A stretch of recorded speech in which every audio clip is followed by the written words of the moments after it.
Francis Langlois, j'enseigne l'histoire au Cégep de Trois-Rivières. Je suis membre associé de l'Observatoire des États-Unis de la chaire Raoul Dandurand. J'enseigne cet automne le cours Élection présidentielle 2020, un cours durant lequel nous allons explorer les principaux enjeux qui vont structurer la campagne. On va également se pencher sur le système électoral américain qui est très différent du nôtre, ainsi que, évidemment, sur les candidats, et ce, au niveau présidentiel, mais également au niveau de certains États ou encore au Congrès. Donc, j'ai bien hâte de vous voir. J'espère que vous assisterez en grand nombre à ce cours. Je vous souhaite un excellent automne et bonne session. Bonjour à tous. L'Université du troisième âge m'a demandé pour cette année de vous faire une brève présentation concernant la conférence que je donnerai le 22 septembre prochain de 13h à 14h sur la plateforme Zoom. C'est tout à fait nouveau pour moi. J'ai jamais fait ça, mais j'espère que tout va se dérouler très bien et que je pourrai quand même vous partager mon amour de l'histoire. Le titre de la conférence sera « Le Canadien et la Nouvelle-France ».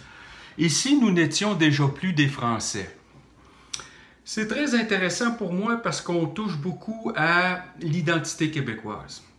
Ce qui est intéressant, c'est que dès le début de la colonie, le Canadien va devenir une personne différente du Français. Et déjà dans la littérature, dans les échanges par lettres qui se fait outre-Atlantique, on parle déjà du Canadien. Qui sont-ils? Comment pensent-ils? Et Jacques Lacourcière, qui est un de mes historiens préférés, va même mentionner que déjà, là, au début du 18e siècle, c'est réglé, les Canadiens sont très différents des Français. On ne partage pas les mêmes valeurs, on ne partage pas le même territoire. Et on subit des influences très fortes de l'Amérindien qui nous a appris à survivre dans ce pays hostile des fois. On a déjà le statut d'habitant, on ne sera jamais des paysans comme en France. Et suite à la conquête, bien sûr, on va prendre aussi beaucoup de saveurs britanniques. Nous sommes très britanniques sur certains points, quoi qu'on dise. Et bien sûr, on a toujours habité l'Amérique du Nord, donc on est d'authentiques Nord-Américains qui parlent français. Mais la langue ne sera pas la seule caractéristique et je vous convie à assister à ma conférence et je vous souhaite une bonne journée. Bonjour à toutes et à tous. Je m'appelle Benoît Morin et cet automne, je vais donner un cours à l'UTA qui s'intitule « La propriété, c'est le vol ». Alors vous devez vous dire déjà, cette phrase paraît assez étonnante, elle paraît absurde. Pourtant, c'est une phrase qui a fait la célébrité de l'auteur que nous allons étudier, qui s'appelle Joseph Proudhon. Et c'est pas simplement par cette phrase qu'il est devenu célèbre, c'est parce qu'il a écrit un livre de 300 pages qui démontre que la propriété, c'est le vol. C'est-à-dire qu'il démontre une forme d'absurdité. On peut se dire directement, mon Dieu, est-ce que ce Proudhon est fou? Est-ce que c'est un utopiste? Est-ce que c'est un précurseur des staliniens? Nous allons voir que pas du tout. Proudhon, à la base, est un linguiste, et c'est quelqu'un qui réfléchissait sur la religion, sur des choses qui n'avaient pas grand rapport, et il est tombé sur cette chose qu'il considère comme une vérité, c'est que la propriété, c'est le vol. Alors, pour contredire un petit peu notre peur d'aller dans cette direction, il va nous dire quelque chose de simple, c'est que si je disais que l'esclavagisme, c'est un assassinat, personne ne me contredirait. Et là, je parle à la place de Proudhon, qui dit ça. Et pour lui, la propriété, c'est exactement comme l'esclavage, c'est priver quelqu'un de quelque chose. L'esclavage prive l'homme de sa liberté, la propriété prive l'ensemble de l'humanité de la propriété de quelque chose.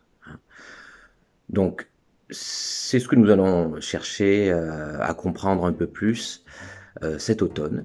Et je ne vais pas vous en dire plus parce qu'il faudra venir. Voilà. Allez, bonne journée. Veuillez vous lever, la cour est ouverte. Bonjour, je me présente Pierre Verrette, juge à la retraite. Bienvenue à la cour. Qui d'entre vous ne s'est pas un jour questionné sur notre système de justice ou sur des décisions rendues par des juges? À savoir, est-ce que la justice est juste? Comment les juges prennent-ils leurs décisions? Qui d'entre vous suite à une décision rendue par un juge n'a pas déjà dit. Comment ça, il le remet en liberté? Si j'avais été le juge, il serait resté en dedans. Ou bien, ça n'a pas de bon sens, il l'a acquitté. Certaines décisions peuvent vous surprendre, vous horripiler et même vous blesser profondément, surtout si vous êtes la victime. Et qui alors n'a pas souhaité être assis à la place du juge et rendre sa décision et sa justice. Alors, si vous voulez en connaître davantage sur les étapes menant à la décision du juge, cette formation est pour vous. La justice et l'acte de juger selon la perspective du juge est une formation interactive basée sur l'échange et la discussion qui vous permettra de mieux comprendre les divers mécanismes utilisés par le juge afin de rendre une décision conforme à la loi, mais également quelquefois impopulaire. Pour ce faire, nous aborderons plusieurs thématiques, entre autres. Est-ce que la justice est juste ou doit-elle l'être? L'importance des notions de crédibilité et de fiabilité des témoins. Les limites de la présomption d'innocence. Mais tout cela à partir d'une facette très pointue, soit celle de la perspective du juge. Pour les 10 prochaines semaines, vous serez assis sur le banc de la justice et vous rendrez vos décisions, qui elles seront confrontées à diverses valeurs et principes et surtout à l'angoisse du juge. À savoir, est-ce que j'ai pris la bonne décision? Ce sera donc un plaisir de vous y rencontrer et de vous faire découvrir ce côté caché de la médaille judiciaire. Maintenant, veuillez vous lever, la cour est ajournée. Bonjour, mon nom est Yann Boissonneau, je suis formateur à l'UTA depuis quelques années. Cet automne, je propose une nouvelle formation qui s'intitule « Exploration des possibles face aux enjeux environnementaux ». Celle-ci fait suite à une formation que j'ai déjà donnée partout à Mauricie qui s'intitulait « Les grands enjeux environnementaux au 21e siècle ». Ce n'est pas nécessaire d'avoir suivi la première formation pour suivre la deuxième. Depuis quelques années, je me suis rendu compte que les solutions face à ces enjeux-là environnementaux étaient peut-être plus dans les domaines de l'histoire, de la philosophie, de l'anthropologie que dans les sciences de l'environnement. Alors, c'est avec modestie qu'on va aborder ces solutions-là ou ces possibles-là tout au long de la session.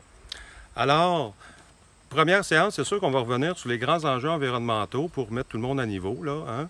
Et ensuite, on va parler un petit peu des théories de l'effondrement des civilisations, histoire de se faire peur un petit peu, là. Ensuite, on va parler des ratés du système socio-économique actuel.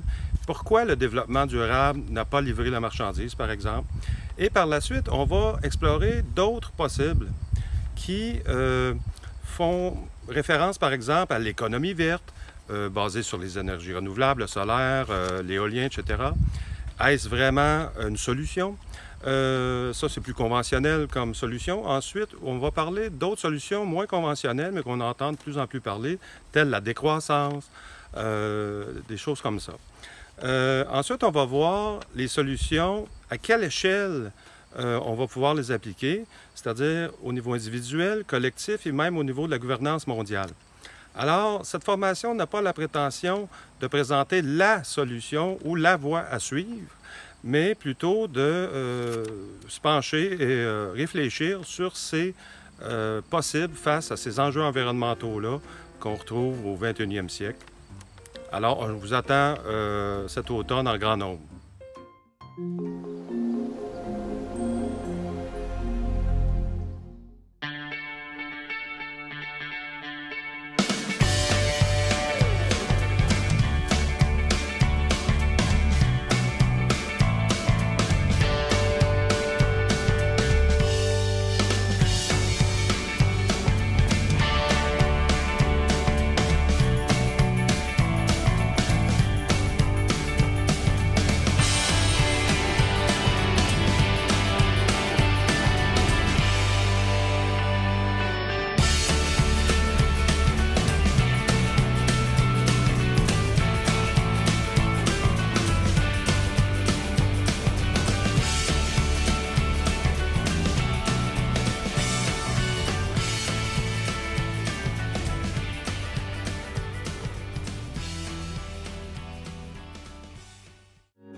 Living it up, you came in on a high tide, calling to call on my face.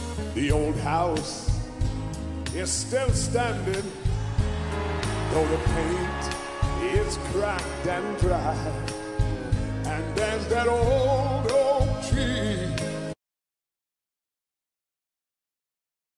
No, I can see why running with me would be embarrassing to you. Yeah, okay. You're uptight. What? I am not uptight. Listen, I am not uptight, man. Are you the doctor? Are you the police? No. Then I'm the doctor. How can I help you?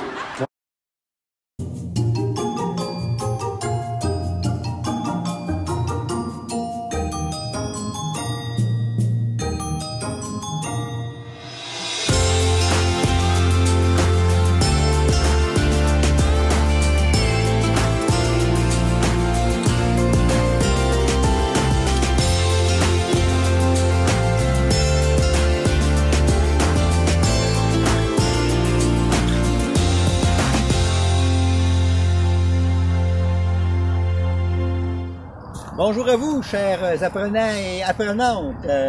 Mon nom est Serge Fortier, puis je suis consultant en jardinage éco-responsable et en environnement. Et cet automne, j'ai le plaisir de pouvoir vous offrir une belle formation en compostage et vermicompostage. Alors, une formation qui va se faire en ligne, évidemment, les mardis 29 septembre, 6 octobre, puis 13 octobre, 3 mardis de fil. Et le but, c'est de mieux maîtriser le compostage et le vermicompostage. Le compostage, c'est relativement connu avec ce que vous voyez ici, mais ce qui est moins connu, par exemple, c'est le vermicompostage avec des vermicompostages super pratiques en plus de ça, avec des plateaux. Un vermicomposteur avec 3 étages. Je vais vous expliquer ça, je vais vous donner du visuel aussi le mieux possible, évidemment, en ligne, mais je vais m'arranger pour vous donner beaucoup de visuel. Et aussi quelque chose de bien spécial, ce que vous voyez ici, le cône vert, qui lui est capable de digérer les viandes, les poissons, les produits laitiers, la graisse, vous savez, tout ce qu'on, les excréments d'animaux comme votre chien, votre chat, ça y va dans ça, dans ce vermicomposteur, dans ce composteur-là. Alors, lui, il gère les végétaux, on le sait, mais il y avait tout le temps des choses qu'on ne pouvait pas mettre dans le composteur.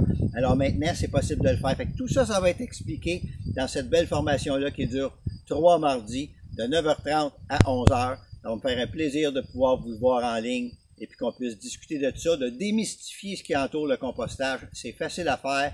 Il y a des appareils qui existent pour ça. Et le vermicomposteur, de toute façon, vous allez voir, c'est hyper pratique pour composter à l'année. Il n'y a pas meilleur que ça et plus rapide pour faire du compost. Alors, bienvenue dans cette formation. Merci.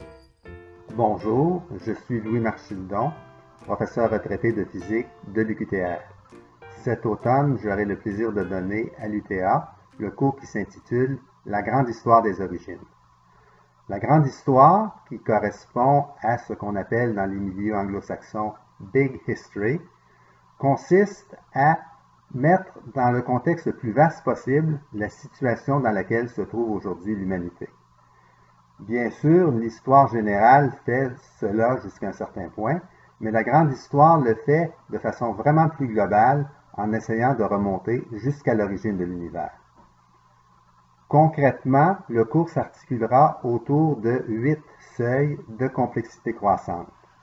Les 4 premiers, de nature cosmique, sont le Big Bang, la formation des étoiles et des galaxies, la formation des éléments chimiques, l'origine du système solaire. Les 4 derniers, plus terrestres, sont l'émergence de la vie, l'émergence de l'être humain, l'origine de l'agriculture et l'origine de l'industrialisation.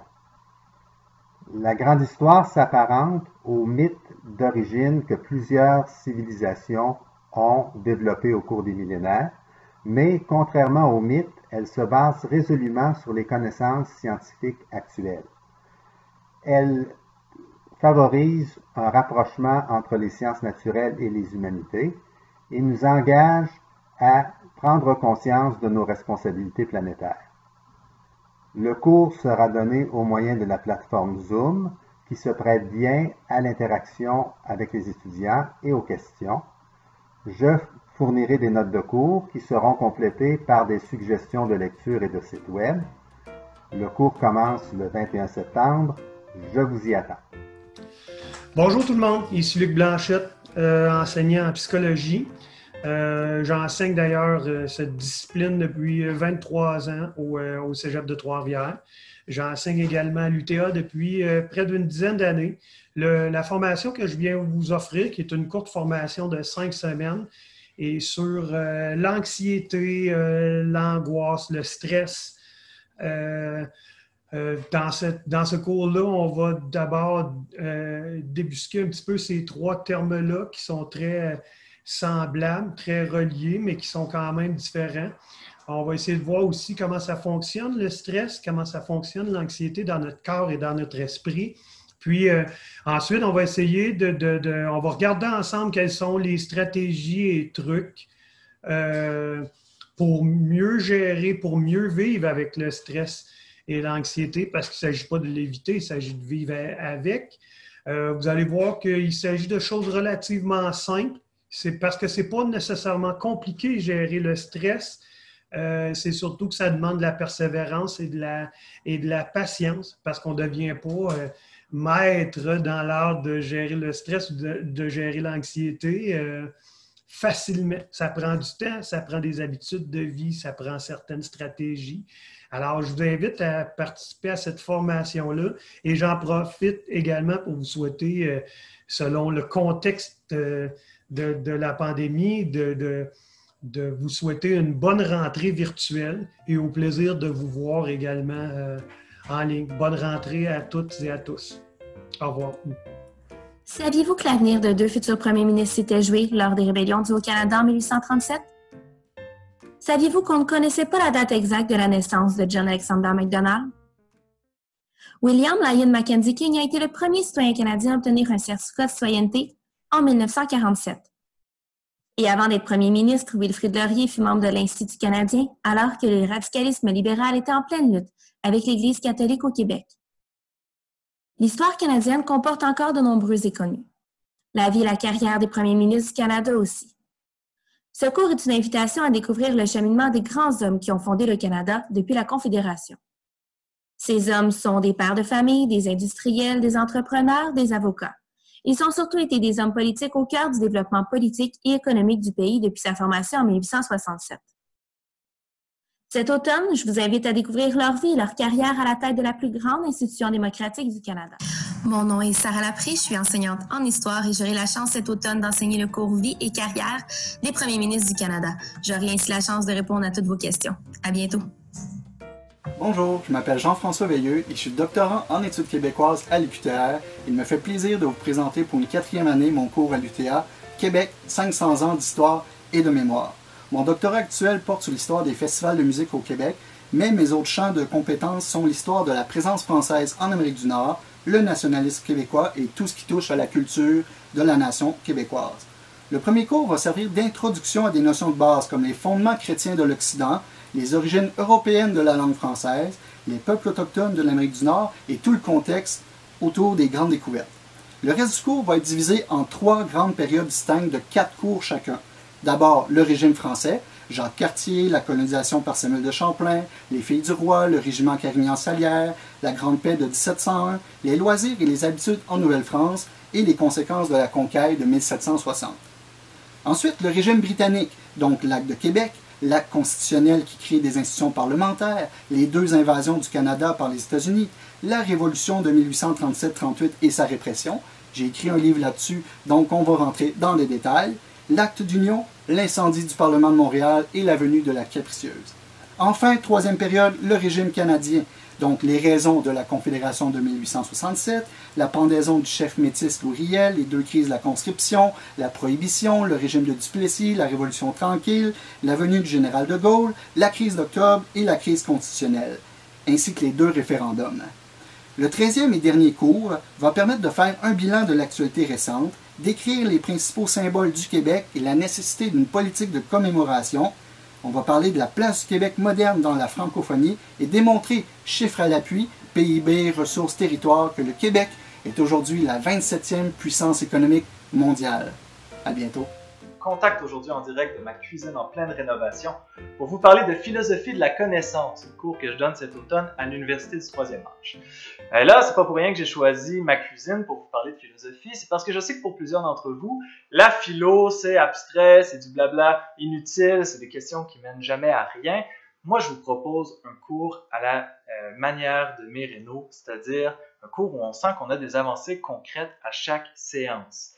Ces avancées concrètes-là, c'est des définitions, c'est mieux connaître les grands auteurs de la philosophie occidentale, et je vous garantis qu'à la fin des 10 séances, vous allez vous sentir plus outillé pour parler de vérité, d'opinion, de faits, de croyances, de dogmes, toutes des notions qu'on utilise finalement sur une base quotidienne, mais qu'on n'a pas toujours le temps, pris le temps d'approfondir. Et ça, c'est ce que je vous propose dans le cadre du cours. Donc, j'espère vous voir. Philosophie de la connaissance, Louis-Étienne Villeneuve. Je retourne refaire mes murs.